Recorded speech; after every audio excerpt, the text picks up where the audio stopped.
Bom, pessoal, vamos começar a aula. Tá vendo sua cara não? Abaixa. Aí, agora tá. É sério. Ah, filho, não vou mostrar minha cara não, então. É só você abaixar e falar. Baixar um pouco só. Vai logo que a câmera vai parar. Não vai, tá ligada? Tá na hora de enviar eu cortar o começo do vídeo.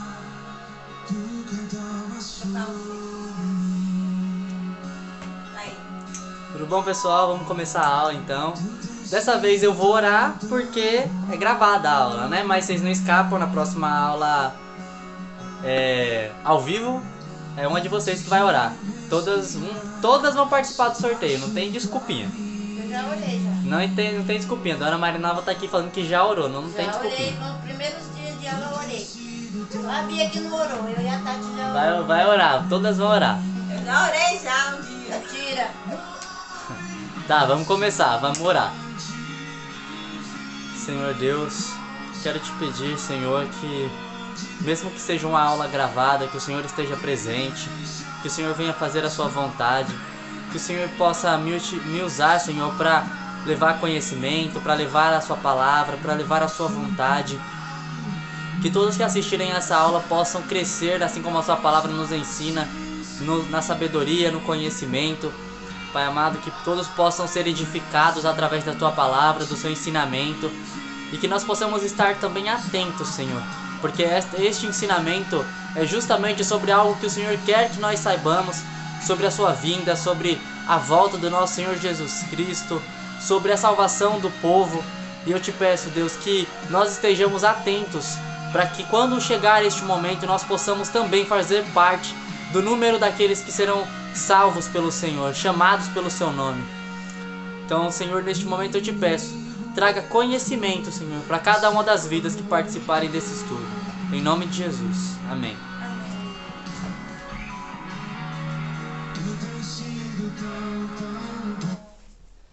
Então nós vamos agora reiniciar a nossa aula do ponto 5 dos 10 pontos da tribulação. O 5 é a grande apostasia. Então, hoje a gente fez aí um procedimento um pouco diferente, onde vocês vão estar acompanhando a tela aí diretamente, não vai estar aparecendo os outros amiguinhos, mas eu acho que vai ficar bom pra gente aprender, porque aí a gente vai passando o slide enquanto vocês vão ouvindo a minha voz na explicação. Então, para começar, o 5, Paulo escreve para as 7 igrejas da Ásia 7 cartas, uma para cada igreja. E uma das cartas ele escreve para a igreja de Laodiceia. E aí ele escreve que nos últimos tempos a própria igreja estaria se desviando dos propósitos de Jesus Cristo, distorcendo o evangelho de modo a aceitar o que é ilícito, como se fosse normal, desviando as pessoas do genuíno evangelho do Senhor Jesus Cristo. Aí agora a gente percebe o quanto isso parece comum hoje em dia, né? Porque o que é que as igrejas fazem hoje em dia? Elas aceitam dentro das igrejas a homossexualidade, a prostituição, a política dentro das igrejas, que também é algo que o Senhor Jesus condenou. Aceitam os comércios dentro das igrejas, que é algo que também fez com que Jesus se revoltasse. E aí Paulo ele escreve a carta para a igreja de Laodiceia dizendo: nos últimos tempos as igrejas vão se desviar dos propósitos de Jesus. Elas vão distorcer a verdade do evangelho e vão aceitar tudo o que é errado como se fosse normal. Vão desviar as pessoas do genuíno, ou seja, do verdadeiro evangelho, do verdadeiro encontro com Jesus. Então, a apostasia, a palavra apostasia, ela significa esfriar o amor. Ou seja, se a gente não ama Jesus, a gente se desvia do propósito dele.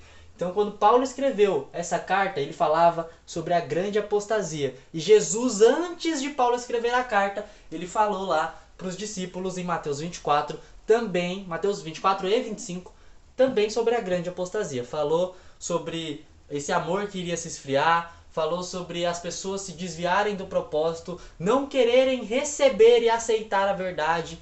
Hoje, muitas igrejas onde ainda se prega a verdade estão vazias. São consideradas igrejas pequenas. Mas por quê? Os pastores que pregam a verdade tem poucos membros. Porque as pessoas, elas colocaram na cabeça delas que eu posso ir em qualquer igreja porque todas as igrejas falam de Jesus. Só que nem todas as igrejas falam da verdade do evangelho de Jesus. Muitas igrejas falam, Jesus amava todos. Jesus amava, mas Jesus corrigia. Jesus amava, mas Jesus falava, vai e não peques mais. Jesus apontava o erro, sim. E hoje, quando a gente se põe nessa posição de apontar o erro, não para acusar a pessoa, mas para mostrar para ela, olha, isso está errado, conserta isso na sua vida, a gente acaba fazendo com que essas pessoas se afastem e procurem outros caminhos que aceitam aquela verdade ou aquela condição como verdade. Também no livro de 1 Timóteo, capítulo 4, está escrito o seguinte: mas o Espírito, e ali é Espírito com E maiúsculo, então é o Espírito Santo, expressamente diz que nos últimos tempos apostatarão alguns da fé, dando ouvidos a espíritos enganadores e a doutrinas de demônios, pela hipocrisia de homens que falam mentiras, tendo cauterizada a sua própria consciência. Cauterizada nesse sentido aí é...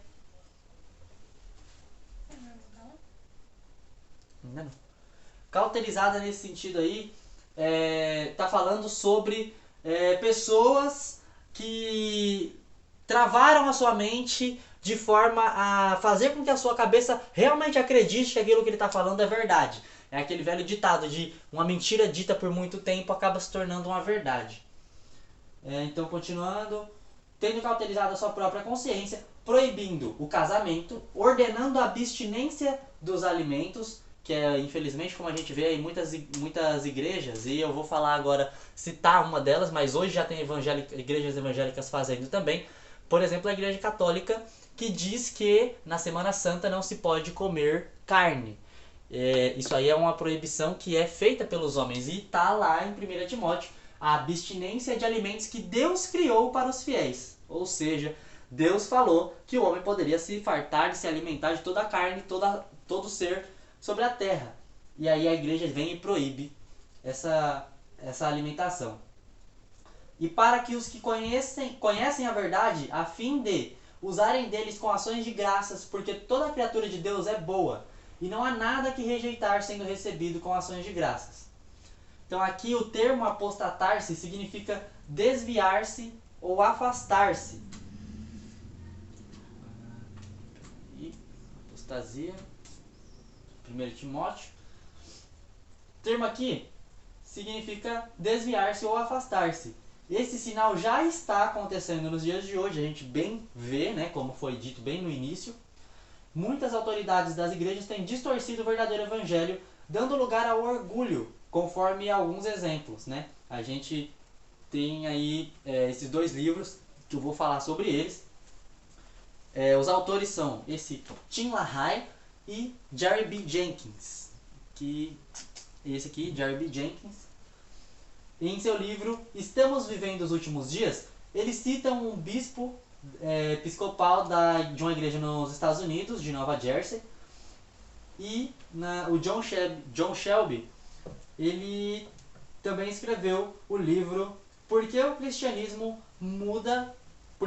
deve mudar ou morrer? Onde ele afirma que a ressurreição de Cristo não foi real, mas é uma lenda. Que não houve um túmulo vazio, e nem anjos, e nem aparições. No livro ele ainda diz que nenhuma pessoa racional pode crer na interpretação literal da Bíblia. Ou seja, ele está dizendo que tudo que está lá na Bíblia são parábolas, são contos, e que não dá para acreditar que aquelas coisas aconteceram verdadeiramente. O engraçado é que ele fala isso, mas existem várias e várias evidências de que tudo que aconteceu na Bíblia aconteceu de verdade. Por exemplo, a abertura do Mar Vermelho, existem sim destroços de carruagens do Egito antigas no fundo do Mar Vermelho. Ou seja, como que aquelas carruagens foram parar ali se não foi no momento em que o mar fechou e o faraó e seus cavaleiros foram afogados? Ele também fala que a virgem de uma Bíblia literal, Belém e a manjedoura têm de sumir, ou seja, nós não podemos acreditar que Jesus nasceu através de uma mulher que teve a visita do Espírito Santo. Não tem como uma mulher virgem ter concebido um filho. E ele diz também que a igreja deve apoiar ativamente e até celebrar relações extraconjugais, ou seja, você é casado, porém se você quiser se casar novamente com a outra pessoa sem separar do seu antigo marido ou esposa, você pode, a igreja tem que apoiar isso. Então esses livros falam sobre isso, olha que beleza, olha que maravilha. Maria da matéria. Engraçadinho.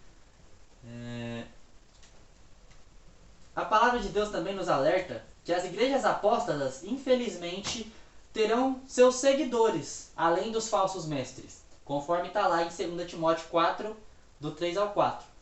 Porque virá o tempo em que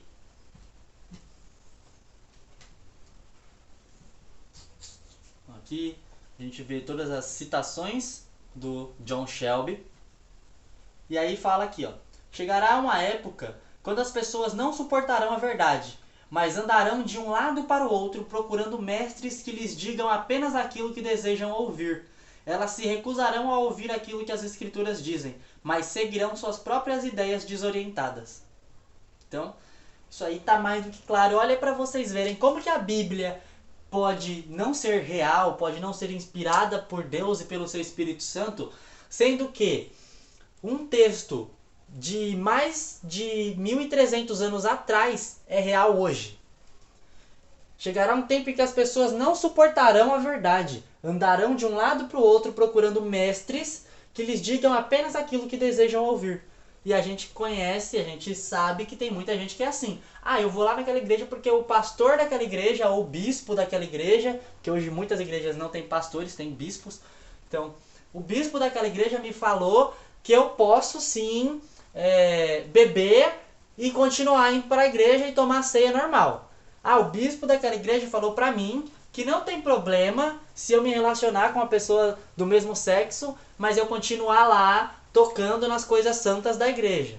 O bispo falou para mim que se eu fumar uma carteira de cigarro por dia, eu ainda vou ser salvo, eu só não posso fumar mais que isso. Então tem vários absurdos que hoje em dia as igrejas pregam, mas é porque é o cumprimento da palavra. Nem adianta a gente querer lutar contra esse tipo de coisa, querer acabar com essas igrejas, porque não vai acabar justamente porque a Bíblia fala que essas igrejas terão seus seguidores. Então vai sempre ter gente para defender. É igual dizer que o político tal roubou milhões, mas aí tem gente, sempre que vai ter gente lá defendendo ele, falando assim, não, mas o cara roubou, mas fez. Roubou, mas fez, tá bom, então vou votar nele. Então sempre vai ter gente para defender as coisas que eles querem ouvir, porque é o que eles querem ouvir, como está aqui na Bíblia, né? 2 Timóteo 4, 3 até o versículo 4, aquilo que desejam ouvir. Então eles vão se recusar a ouvir aquilo que as escrituras dizem. Então muita gente nem vai mais ler a Bíblia. Futuramente você vai ver igrejas em que nem vai mais utilizar a Bíblia. Porque vai ser pregado somente aquilo que o pastor daquela igreja quer pregar, e as pessoas não vão querer saber o que a Bíblia diz. Ah, mas o pastor falou A e a Bíblia está falando B. Não me interessa o que a Bíblia diz. Eu escuto o meu pastor, porque ele é o anjo da igreja.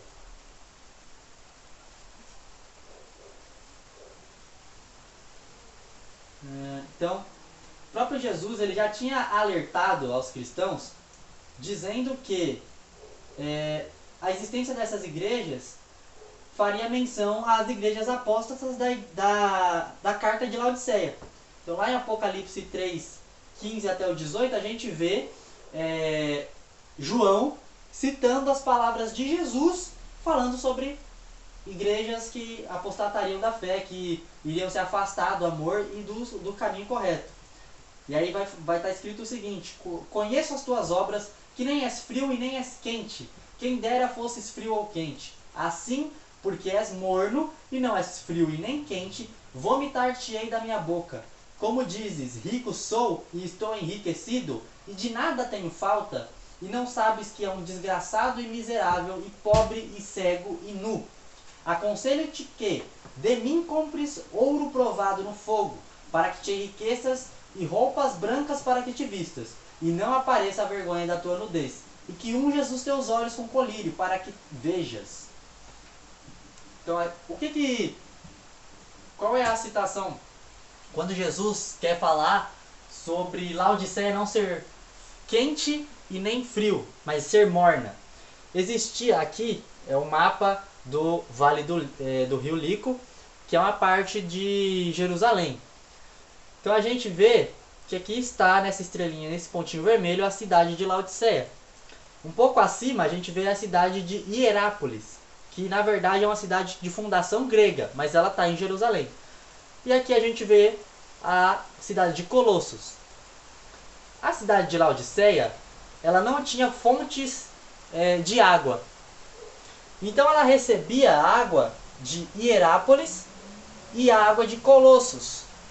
Só que a água de Colossos era uma água fria, porque Colossos é uma cidade que ela fica numa região que não tem muita vegetação, então o vento corre forte ali.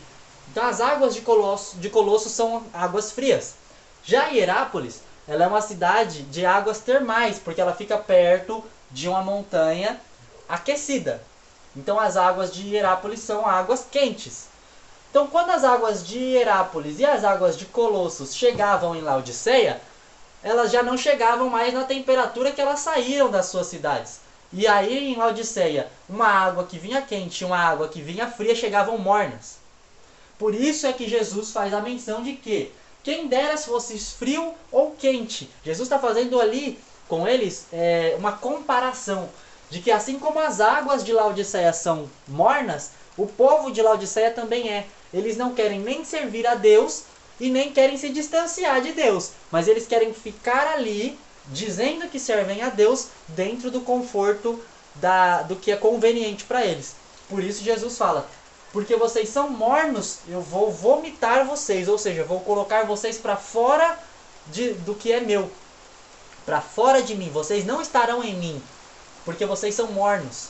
Vocês não tomam decisão, vocês não se impõem, vocês não largam o pecado e nem abraçam a santidade. Então essa é a comparação que Jesus faz ali de Laodiceia com as águas que chegavam a Laodiceia. Então nós temos que estar atentos para não nos deixar enganar pelas doutrinas apóstatas. E o verdadeiro evangelho de Jesus Cristo, ele não pode ser contaminado, porque ele é uma arma poderosa contra Satanás para destruir as hostes malignas. Porém, Satanás hoje ele quer usar a igreja para destruir a santidade de Jesus, para dizer que aquilo que nós aprendemos dentro da igreja já está ultrapassado.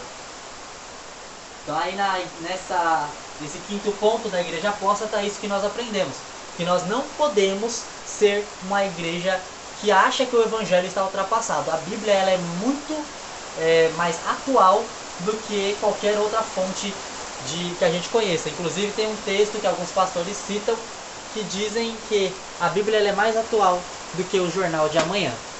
Que a gente tenha isso em mente para nós não nos tornarmos uma igreja apóstata.